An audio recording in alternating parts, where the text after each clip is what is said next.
San Marcos currently has 7 historic districts. City staff and volunteers are collecting photos and conducting other research to discover more about the history of San Marcos. Architectural styles, building materials, and location are among factors being considered in the survey. An environmental and archaeological consulting firm, Hicks & Company, based in Austin, was hired to contribute to the research. In order to be considered historic or of historic age, you have to be at least 50 years old. So right now our survey, my historic SMTX, Historic Resources Survey, will look at things that are 1975 and older. We chose 1975 just to give us a little bit of leeway with the age requirements. And we've got the San Antonio Street Historic District. It's got everything from Victorian homes to craftsmen. It's a real eclectic mix of stuff. Griffin Spell, chair of San Marcos' Historic Preservation Committee, is part of the city staff overseeing the project. So our big information we're looking at is we're looking for photographic evidence. The survey area is a lot larger than previous surveys, so we're looking at new areas we haven't researched before. And so we're looking at, I think, 2,000 total buildings across the city. We're gathering building records, ownership records, what the building's used for, land use, zoning. We're looking for interior photographs if we can find them. We're looking for news records, citations, and public documents, things like that. So to compile all the information into one set database. Spell says data collection is underway and more research will be conducted in February. A final report on the historic structures in San Marcos should be finished next year. For Bobcat Update, I'm Tyler Jackson.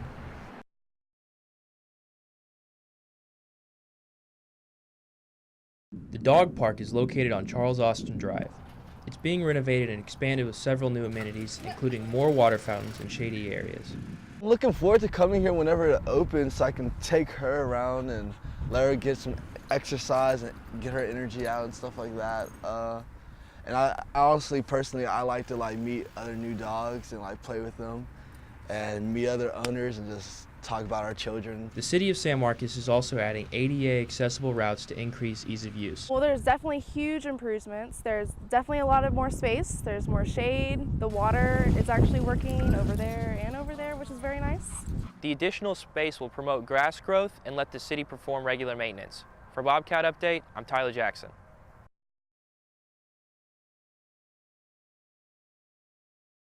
What do we want? Justice! When do we want it? Now!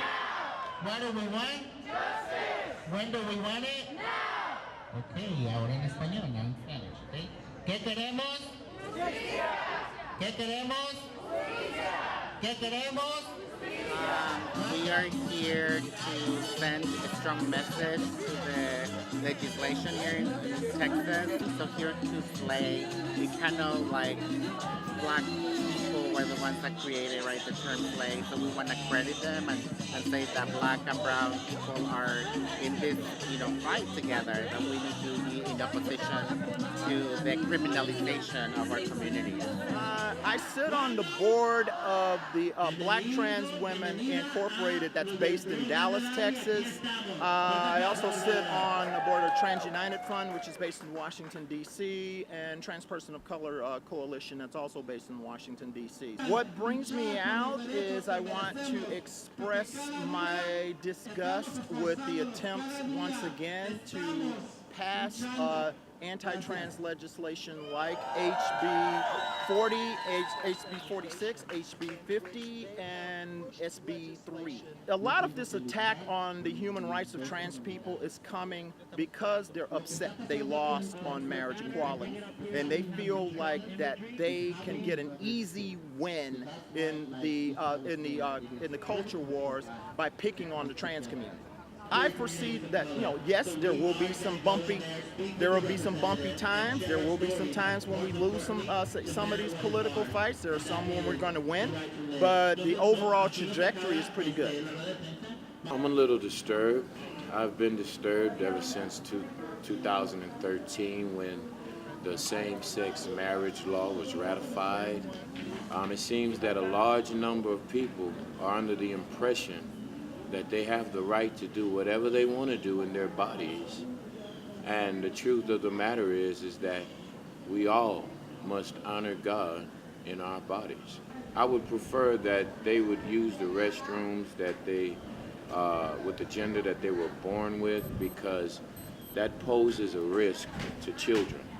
If a man, though he wears a dress or long hair, is able to enter into the restrooms with our little girls. That's irresponsible of us as parents to allow that to happen. My complaint is not against the people, but against our leaders who are operating under the authority of God, but they're not doing His will. We're out to prove that we are human and we belong here just as much as everyone else does. It's as a veteran myself, it's one of those to where whenever I served, no, I was not openly trans, but just because I am transgender does not mean I can't serve like anyone else would be able to. There's a lot of us who are LGBTQ, but also Christian as well. LGBTQ doesn't mean you can't be Christian. So it's one of those where just because you're Christian doesn't mean you can't be LGBTQ, because there are so many of us that we've learned the teachings of Christ, which was love everybody. So because we were told, Christ told us to love everyone, everyone should love us, and just as we love them and as Christ has loved us.